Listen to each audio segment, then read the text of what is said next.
A whole new religion, a whole new category of religious videos. Exactly. Okay, so we'll start like I often like to do. Short idea. We know that we are in the midst of a unique combination of days, being Rosh Chodesh, second day Rosh Chodesh, and Hanukkah, and of course yesterday was a really unique. A lot of things going on with Rosh Chodesh, Shabbos, Hanukkah. So we spoke about Berachos HaShachar a couple weeks ago, and how not to take things for granted. That was the lesson that we understand and appreciate from Berachos HaShachar. To understand and appreciate that, hey, especially in the time of the Gemara, when they used to they would perform the action immediately after the bracha we make. It makes us appreciate what we have.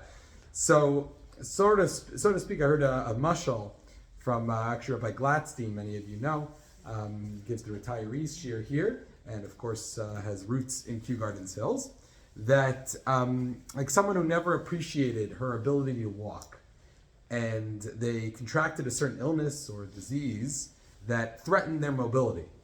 So the doctor tells her that there's a procedure that might help, somewhat risky, but it might help, but it's a relatively successful, it's a good success rate in this procedure.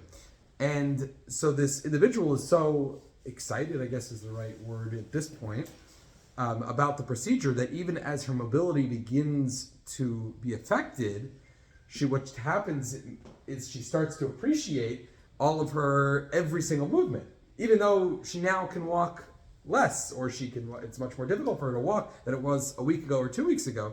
She's now appreciating more and more.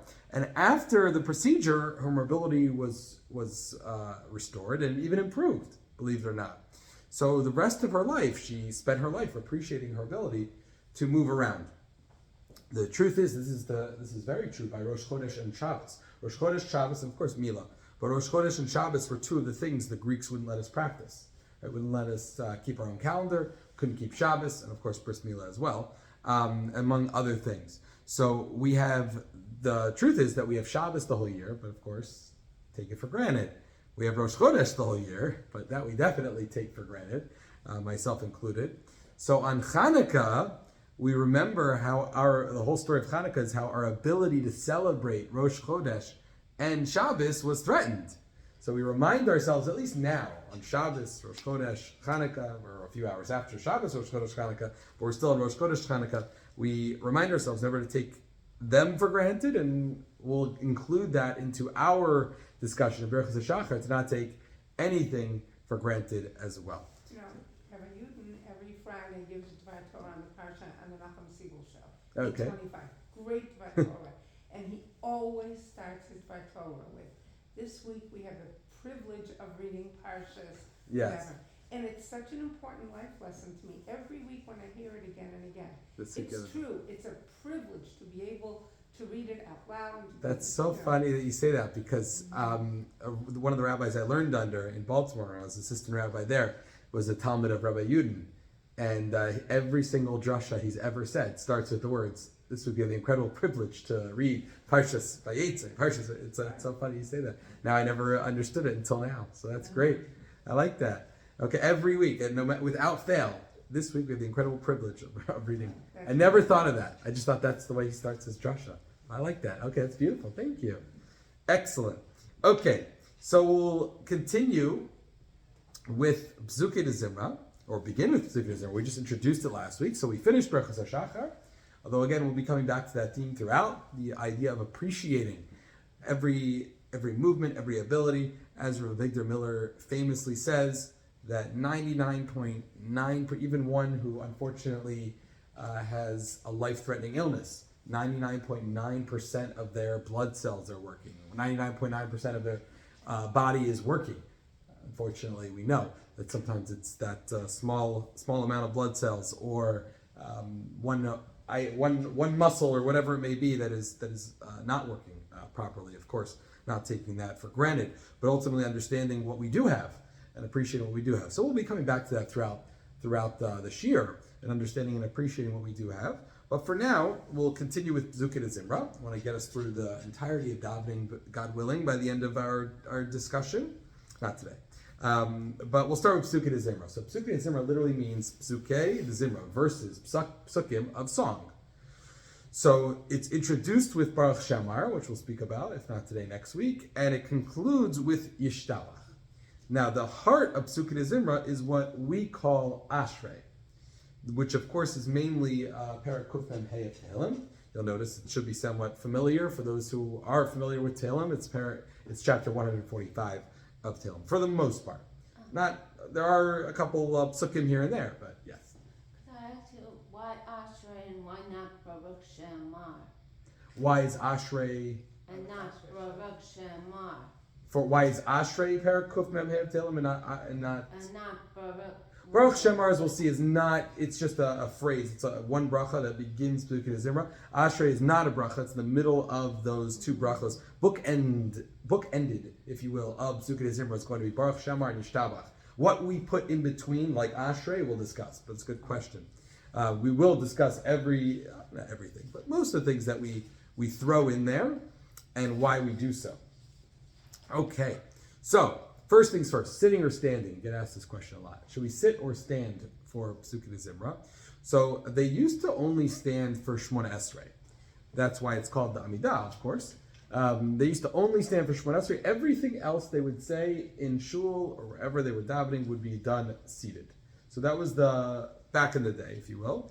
And with the exception of the Chazan. The Chazan would stand for the entire davening. But everyone else would be sitting. Well, just Shema and other things, other tefilos. Everyone else would be sitting for the entire davening, except, of course, for Shmona Esrei, and the Chazan would stand for everything. That's the way it used to be.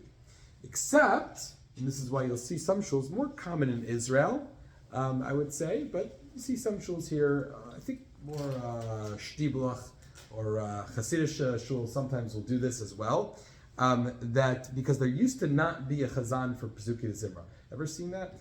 Shuls more common in Israel. Nusach Sfar does it a lot, where they don't have a chazan for Psukei de Zimra. They just start at Yishtabach. So which means you have to, it's like coming prepared to college courses, right? You have to do your homework. So you have to come prepared. You can't just show up to davening ready to go. You have to show up to davening already up to Yishtabach. So it's more common in Israel. I've seen it in America. I think one of the shtibels here might do that. Could be wrong. But nonetheless, it's obviously I shouldn't say it's a much faster davening. It's requiring the prerequisite of you davening the first 25% of davening at your house. So that's that. That's what they used to do, believe it or not. There used to not be a chazan for Psukei de Zimra. The chazan would start at Yishtabach, and everyone else would remain seated until Shmona Esrei. So in terms of why they did that, it was just easier. And then we mentioned before, of course, we know Brachas HaShachar was said at home, because they was said, each bracha was said as soon as you performed that action. You stood up, so you said Matir Asirim, you got dressed, etc. You open your eyes, you said Pukeach Ivrim, right, to really appreciate every action. So they used to do that really for the rest of Psukei de Zimra, they would say, which is essentially, as we'll see, Tehillim. So they'd be saying Tehillim, at their whatever they were doing, getting the animals in, whatever on the farm, whatever you do early in the morning, getting everyone ready for the day, and then you get to shul, and they'd start at Yishtabach. Fine. So this idea where the chazan would stand for the entire davening, and everyone else would remain seated at least until Shmona Esrei. So later on, it happened, at least by Ashkenazim. The Ramah adds that Nagu la'amod kishomrim Baruch Shemar v'Baruch David v'Yishtabach. So the Ramah says that we stand for Baruch Shemar, by Baruch David, which is towards the end. We'll get to that. That's towards the end, right before Yishtabach, which will take us into Az Yashir, as we'll see, and Yishtabach we stand. So we also stand, we threw in Az Yashir, because that's almost an extension of Vayivarach David, right before Yishtabach. Az Yashir, of course, is the Song of the Sea, the Shirat Hayam, so we say that every day. And that, you have a question? Oh no, sorry, that's the scratching head. Why is Psukei de Zimra starting with, not starting with Mizmashech and Vatzavayis? Okay, so it's interesting, we're going to get to that, but ultimately, yes, it does. But Baruch Shemar is really the real, because that's the bracha. So we started with the bracha and we ended with the bracha. So in Nusach Svar, they do it a little differently. I don't know if you've ever noticed that. But where you start with, our Ashkenazi custom is Mizmor Shir. Really, Psukei de Zimra does not begin until Baruch Shemar. Mizmor Shir is sort of like the introduction. Again, it's another parak of Tehillim.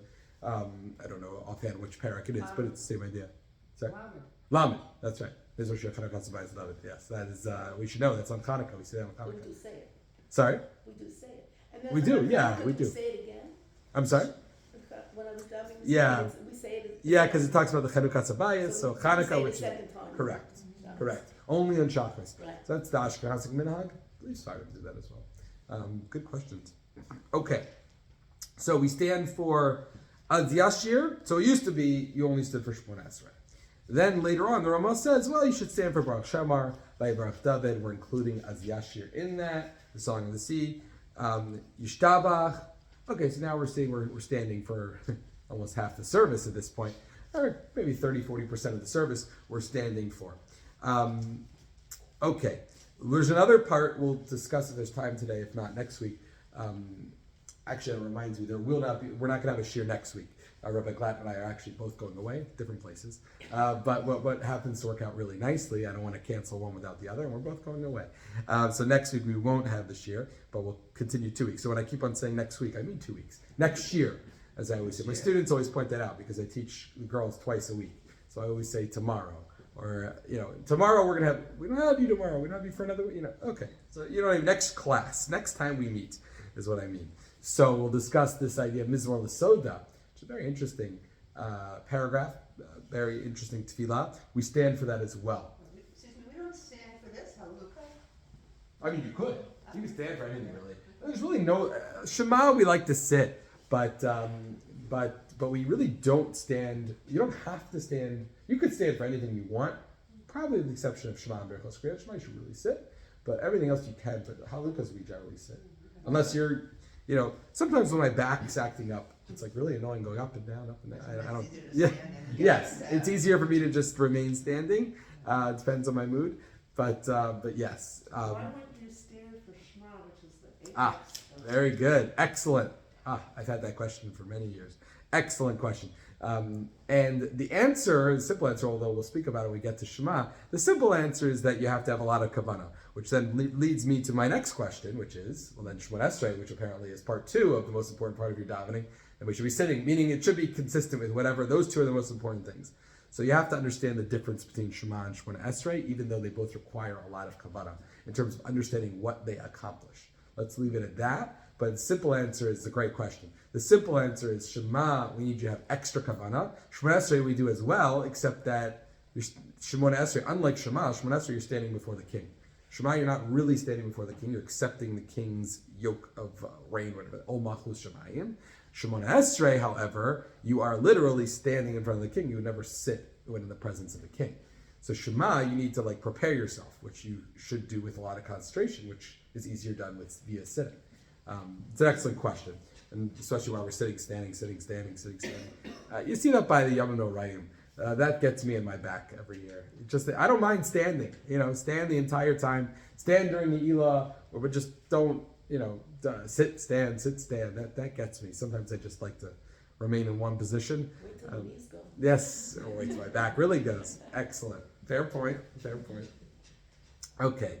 So the standing, there's also, it's not mentioned here, but we stand for Mizmor L'Soda. So Mizmor L'Soda we'll get to because any tefilah that's connected to a korban, we stand. For the reason being that they used to stand when bringing korbanos. So any tefilah that is connected to a korban in any way, shape, or form, which Mizmor L'Soda is connected to the korban toda, which we'll get to, korban toda, the Thanksgiving offering, that is, then we stand for that. So I believe any tefilah, that's why for those who say korbanos, which I skipped over, but for those who do say korbanos, they stand, because all those korbanos were done while standing. Pitum K'taros also, so the K'taros was brought while standing. I mean, some do. It's not, the korbanos section before Mizmor Shir, so the whole korbanos section, people are either sitting or standing. It's, but in theory, that's not a tefilah. That's part of, it's hard to explain. That's the korbanos section of davening, which some have the custom to skip altogether. Some say some say all. More strict, I would say, in the Sephardi world, where they say, especially Pitum K'taros, it's a very important tefilah in the Sephardi world. Ashkenazim, some say, some if you get there early in davening, it's a good idea. I won't say it's a bad idea to say it, but So that's why. But any tefilah in davening itself, that is a part of tefilah. So that is sort of that's connected to a korban that we stand while saying. We'll get to others as well. But yes, so the korbanos, there are those who, by the way, have the minhag because of what you said to stand during korbanos. But I've seen most Sfaradim sit the entirety of korbanos. The Sfaradim I know who are meticulous on saying all of korbanos, they generally sit. But Sfaradim sit for a lot of what Ashkenazim stand for. You'll notice as well, because the Ramah is the one who said we stand for Baruch Shemar, Baruch David, and the Ramah is the Ashkenazic rabbi. It's an excellent point. Yes. Question. With Hodu in the Pesukei We'll get to that. Don't. Tell you, because I learned to experience when I was in a traditional conservative, most of them would sit for Very good. Hodu, We'll get. And when I was davening with my mom in Orthodox growing up in Hain, they would stand for Hodu. So Yeah, I mean, you don't. The simple answer. You're talking about Hodu, not in Shabbat. Shabbos. You're talking about the normal weekday Hodu. Normal weekday. Okay. Yeah. So it's interesting because the Shabbos one would be a little different because the art scroll says to stand on Shabbos. Right. It's because it's the 26 names of Hashem, right? Hodu Lashem Tov. We'll get to Hodu in a bit, but the simple understanding is, some stand, I believe. Excuse me, it's not brought down. I think they stand because they're standing before and after. That's my understanding. That's my simple understanding of it. I could be wrong, because you're standing for Mizmor Soda, so you just get up. You're standing for Baruch Shemar, you're standing for Mizmor Soda, so right in the middle is Hodu. Might as well just stay standing. I don't know that, I haven't seen that written down. It just makes sense to say that, in my humble opinion. You're standing for A, you're standing for C, so just stand for B. I personally almost always stand for Hodu. Is that written anywhere? No, it's just I'm standing for A, I'm standing for C, I might as well stand for B. But excellent observation. Okay, so that's what we stand for. Again, we know the main parts of Shachris are Kriyas Shema and Shmonas, right? So what exactly is the point of Pesukei Zimra? What are we doing? What's the goal of Pesukei Zimra? We know what Shema is. We're going to speak about that in great detail, and we've already kind of brought up the subject. We know what Shemona Esrei is, but now what is Pesukei Zimra? So the Anshe Knesset HaGedolah established, go back to the Anshe Knesset HaGedolah, they established it before the core of Shachris. Again, Shema Shemona Esrei, the most important. I hate using that word, but you'll forgive me. The core of Shachris. So right before the core of Shachris, they established this Pesukei Zimra to parallel the preparations of the Chasidim HaRishonim, the original Chasidim, before davening. The Mishnah, the first Mishnah, the fifth parak of Brachos says that Chasidim HaRishonim hayishoin achas shah achas mispalim. They would get there an hour early. Now again, remember what we've learned. Sha'ah, 1 hour does not mean 60 minutes, but it's still close, right? I don't care, even if it's like a winter day like today. It's still 45 minutes. It's still that's a significant early time to davening. They used to get there early, but the amount of time they would spend before davening was more than the amount of time probably people spend actually davening today, right? They would get their sha'ach, that's 1 hour, mispalim, and then they daven, in order to put themselves in the right frame of mind, to give them the right kavana, etc. So that's the famous Mishnah that discusses these Chasidim Rishonim, the original Chasidim, that they would get to davening, each davening, by the way. So 3 davenings, the Gemara explains. So each davening, they would get there at least an hour before, and perhaps even as the Brisa continues in the Gemara there, that's an unrecorded Mishnah, that says maybe an hour after also. So I was going to say, right, I can't imagine, the Gemara famously asks, what does the Gemara ask? The famous question that the Gemara asks, when did they work? Right? 3 hours here, 3 hours there, 3 hours there. The Gemara asks that question. So this isn't a 21st century question. This is the Gemara 2,100 years ago or so, asking that question. When on earth what did they do? It's not even work. What did they do? That's their whole lives. So let's assume they only davened for an hour, right? I mean, because if they're getting there an hour early and staying an hour after, I'm sure they daven longer than an hour, but let's just assume they daven an hour. So it's 3 tefillos a day, so that's at least 9 hours that they spent davening, which shows us the ability. That's why they were called Chasidim, right? The Chasid does not mean someone with long payas and socks or whatever the current, depending on the Hasidic sect that one comes from. A chassid means someone who's pious, someone who's incredibly pious and takes their role as a servant of God very seriously.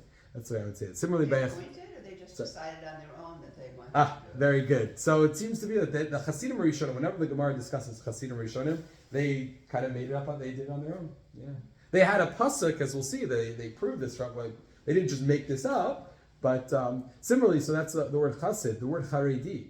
I always put that Haredi. What's a Haredi? A Haredi means a Chared is to tremble. Right? We see this in Parshas Toldos. So Haredi is someone who trembles before God. They're so inspired in their avodas Hashem that they understand exactly before whom they are standing. As we said, one of our theme will be Dalef Nemiata Omed. So they are trembling in their service of Hakadosh Baruch Hu. So it's interesting, but that's unfortunately, those two phrases have been in some ways used in a negative context or to determine about a whole group of people. Which some, if not a majority or a minority, neither here nor there, ascribe to certain beliefs or whatnot. But the original terminology of a Hasidim or a Chassid or a Charedim or a Charedi it's a beautiful understanding of Avodas Hashem. But nonetheless, so the original Hasidim, the Hasidim Rishonim, they used to get there an hour early or sha'ah early, if you want to be exact. So what did they do during that hour? The Gemara doesn't say that. Mishnah just says they got there an hour early. I don't know. I mean, it doesn't say daven. That's what they did during davening, right? They didn't daven more. It wasn't more you could daven. Didn't have siddurim. So what did they do? Presumably they were saying Tehillim, right? They were saying Tehillim. That's what our commentators understand. They were probably saying Tehillim. So, and other psukim perhaps to get them in the right kavanah. They weren't learning Torah because it would have said they were learning. They did that at other points, I imagine. So the Gemara says, the Mishnah says, they would get there an hour early, and then they would daven. So what were they doing during that hour? We're missing X. We have to solve for X. So we know it wasn't davening, because then the Mishnah says umispalim, and then they daven. It would have just said they got there early to daven. We know it wasn't learning Torah. The Mishnah would have said they got there early to learn Torah, right? So they must have been doing something. Saying psukim, saying Tehillim, saying other psukim to get in the right kavanah. So that's what we do. Shiknes L'Gedolah said that we should get there early, before the core of tefilah, before Shema Shemon Esrei. We should get there early and say Tehillim. So that's what we do. That's what Psukim Zimra is. It's Tehillim and other Psukim. It helps us, it prepares, it sort of serves as the prerequisite for the core of davening of Shema Shemon Esrei. That's one understanding of it. Now, do we have to wait an hour? No, don't worry. I don't get there an hour early to davening often, or a minute early for that matter. So the Torah in Orach Chaim and Siman Tzadi Gimel says, "Uvavol lispalal yish'al me'at kodem shiaktem lispalal." Get there a little early. I don't know, a minute. The whole goal of this idea was to not show up, out of breath while they're already starting davening. I'm guilty of this more than anyone, I admit. But the whole goal of this was to get people to just know what you're doing before you show up for the test. Okay, that's my understanding. But this is why I would see why synagogues like Rabbi Obam Shul or like Avas Yisrael, they would show up maybe a half an hour earlier or start an hour earlier, sure. And they just skim through Pezukei Tzimra. They skim through it. Interesting. And it's just so interesting. It's like they would go so fast and everything and just skim through it. Maybe they're saying it beforehand and they're just I mean, interesting. It's on Shabbos. Interesting. On Shabbos. Okay, I don't know. And then Shacharis Shochan Ad Yishtaba. Correct. Not bother even Nishmas Kol Chai. They would just go fast. Right. Okay, so why certain tefillos are skimmed through and have less kavanah among Klal Yisrael? That's a fair question to ask. Why that is, we'll talk about Aleinu, the famous Aleinu. Why everyone's getting ready to leave by Aleinu, except on Shabbos maybe, but during the weekdays especially, everyone's running out the door by Aleinu. A lot of schools say Hanim Zmiros earlier in davening on Shabbos because people are running out. Yeah, it's what the young couples mini did for many years, right? Shkam mini does that. No, the young married did that Young marrieds for that did reason. Yeah, the young marrieds did that for that reason. But I don't know. Now it's just nice so everyone gets nachas when they see the kids at the end. So this way everyone's there. But if you're coming to shul, you're there by the end of Zmir. You're there by the end of davening. So not everyone's there by after Shachar. So that's my understanding of it. I'm not sure that's written in halacha, but just an interesting idea. So the Torah in Orach Chaim says that we get there ma'at, a little early, whatever that is. In those days, a sha'ah was reasonable. An hour or whatever a halachic hour was reasonable to expect out of people.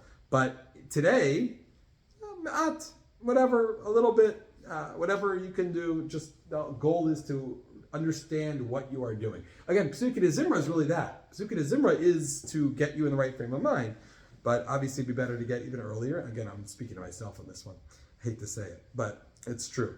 Okay, so another reason why Pesukei de Zimra is so important as a prelude to the main part, the main section of Shacharis, is because it allows us to praise HaKadosh Baruch Hu. What do I mean by that? That usually in order to praise someone, at least to make it real, you have to know them. You have to understand them. Right? It doesn't make any sense. If I praise someone, I have no idea. Right? People ask me all the time, oh, do you know this rabbi or this and this rebbitzin or whatever? So if I don't know them, I mean, maybe I'll be polite. Fine. But if I really don't know them, I'll just say, oh, I don't know. Where are they? Tell me about them so I can learn about them. It's probably the nice thing to do. I'm not going to say, oh, yeah, she's wonderful. We went to school together. She's from, Kalamazoo, and I've never met her in my life. And aside from that being lying, it's not true. I can't possibly sit there and praise someone I don't know. Right? But if you tell me, oh, this person from Baltimore, yes, I grew up with them. I know them. I know their family. I know their grandparents. I know they're great. They come from a wonderful family. So that makes sense. I can praise them. I know the family. I know the individual, etc. So we can't really do that. The whole idea of Pesukei de Zimra is to praise Hashem. We don't really know God. We think we do, and we hope we do, to a certain extent. And we try in this world to get a relationship with the Kadosh Baruch Hu based off what we think we know that is true of God, and what our Chachamim tell us, etc., and what we understand. But usually the rule is, in common sense, to praise someone, you need to know them. So because we really don't understand Hashem, when we need to start praising Him in tefilah, so what do? We follow the precedent set by David HaMelech, who did seem to know God, or at least knew Him enough to praise Him. So David HaMelech, so all we're doing, as we're going to see in Pesukei de Zimra, is we're going to follow the precedent set by David HaMelech. That's why everything is set by David HaMelech. We'll see by Hodu as well. Divrei Yamim, also said in the time of David HaMelech. It's Tehillim, which of course was composed by David HaMelech. So that's the theme. We're saying, okay, we don't really understand you, God. We really want to know you because we want to start praising you. We can't praise you until we understand you a little more. So let's just do what David HaMelech did because he seemed to understand you. It's kind of like if you don't know someone, but especially for shidduchim, right? So if you don't know someone, so what do? So I have no idea. Someone was read a shidduch, so they asked me for my opinion. I don't know them, but what do? I don't know them, but I know their uncle or their aunt, or their aunt went to school with my good friend in Baltimore or whatever it is. So there's a connection to be made. So we don't really understand God, but we understand David HaMelech who understood God, something to that extent. Well, A plus B, sort of, if A equals, etc., not to get too algebraic here. But, I think that's the understanding of Pesukei de Zimra as well. We've already praised Him in brachos. I'm sorry? We've already praised Him in brachos. Yeah, so this is like sort of the getting us ready to, although it's interesting because it's a discussion as to what we are doing during those brachos, if we're actually doing them as the Shulchan Aruch and Ramah discuss. Are we really just thanking God to allow us to do that? Because then we should, in fact, be saying Matir Asurim as we get dressed. We should be saying Vokei Achivrim. If it's a bracha, just like if I make a bracha on having a cup of water, right? So I need to do the bracha. I need to make the bracha immediately before the action. It's an excellent observation, though. Okay, we'll just do one more paragraph. I usually follow suit from there, but I think they may have learned in the other area today. Pesukei de Zimra was said in the time of the Gemara, so that's important to understand. The Gemara in Shabbos says, Amar Rav Yossi, Yechelki migomri halal b'chol yom. Rav Yossi aspired to say halal every single day. So we say halal every day. We don't say halal every single day. So the Gemara explains, what does this mean? Pesukei de Zimra. So he said it's a good thing, Yechelki, like my portion should be, as if to say, it's a very good thing to say Pesukei de Zimra every single day. After Pesukei de Zimra was universally accepted into our davening, a bracha was added before and after. So the brachos, which we'll get to next 2 weeks, Baruch Shemar, which is the before bracha, the beginning. Yishtabach is the end bracha. We'll get to those two next week, or at least Baruch Shemar. That happened after we accepted Sukkot Zimra into our davening.